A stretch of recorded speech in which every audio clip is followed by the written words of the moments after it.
The city lights glowed across the skyline as the glass tower reached high into the clouds. Inside the top-floor boardroom, the atmosphere was heavy with power and arrogance. Men in sharp suits leaned back in leather chairs, while women in tailored jackets scribbled notes on shining tablets. At the head of the table sat Richard Claymore. He was a millionaire feared by many and respected by few. His laugh was known to fill rooms with both charm and cruelty. The doors opened. In walked Maya, a young black girl no older than 15. She wore a simple red shirt and carried a backpack slung over one shoulder. The contrast between her and the room full of millionaires was shocking. Conversations stopped. Faces turned. Richard tilted his head and then burst out laughing. "Well, well, what do we have here?" he said. "Did someone lose their daughter on the way to school?" The room exploded in laughter. Executives pointed at Maya. Some covered their mouths as if the sight itself was ridiculous. But Maya did not flinch. She set her backpack down and stood tall.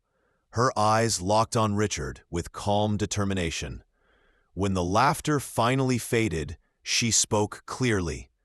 "I speak 9 languages." The room erupted once again. Richard slapped the table as tears filled his eyes from laughter. 9 languages. That is adorable. And do you plan to run my company with nursery rhymes too? Sit down, little girl. This is business, not playtime. But Maya only smiled. She was not here to win them with age or wealth. She was here to prove something greater. One of the men leaned forward, his French accent thick as he smirked. "Parlez-vous français, mademoiselle?" Without hesitation, Maya replied in fluent French with perfect pronunciation. The man's face froze. He blinked and sat back stunned. Another woman leaned across the table. "Try Spanish, then." Maya responded smoothly in Spanish, her tone natural, as if she had grown up in Madrid. The woman lowered her eyes, embarrassed. Then came challenges in German, in Russian, in Arabic, in Mandarin, in Portuguese, in Italian, in Japanese. With each language, Maya responded confidently. Her sentences were not mechanical. They were filled with warmth and culture. Every accent flawless, every phrase respectful. One by one, the laughter died. The room grew silent.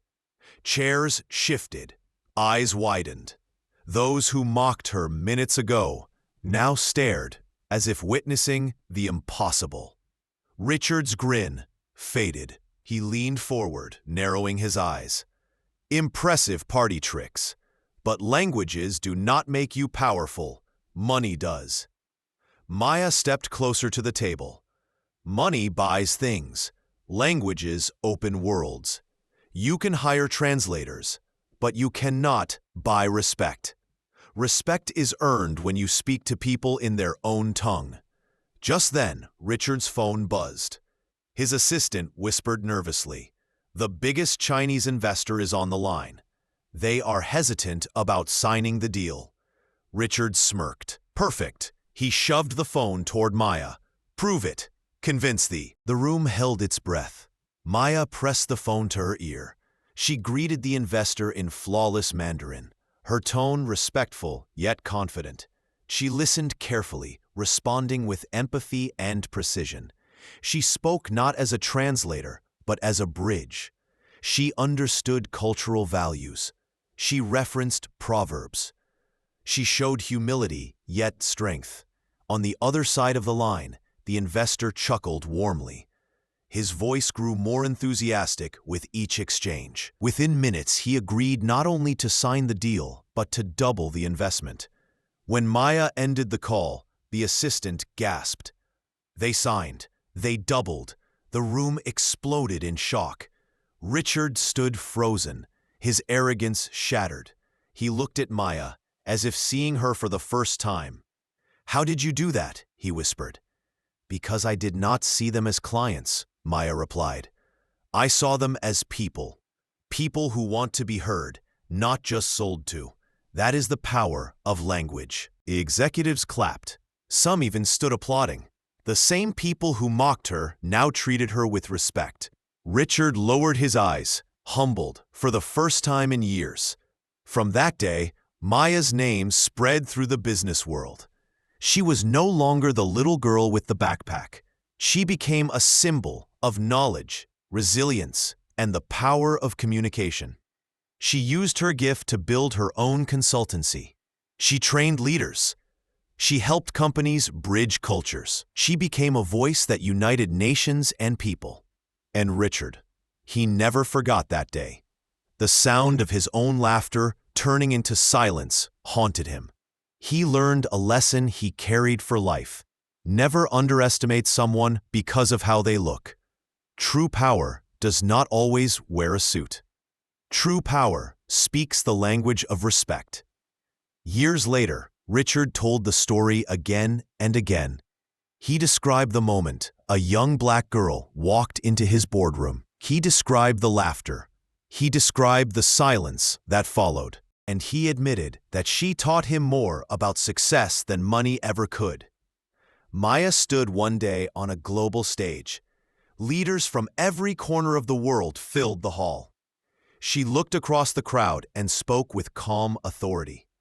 Money buys things. Languages open worlds. True power speaks the language of respect. The hall erupted in applause. Cameras flashed. History recorded the words of the girl who once stood alone in a boardroom full of mockery and turned it into a stage of respect. And that is how the millionaire's laughter became silence, and how a girl with 9 languages proved that knowledge is the greatest wealth of all. And so Maya walked into that boardroom as a girl with a backpack. She walked out as a symbol of respect. She proved that true power is not money. It is knowledge. It is connection. It is the courage to stand tall when others laugh. Remember this story, because one day you might meet someone who looks ordinary, but hidden inside them is greatness. True power speaks the language of respect.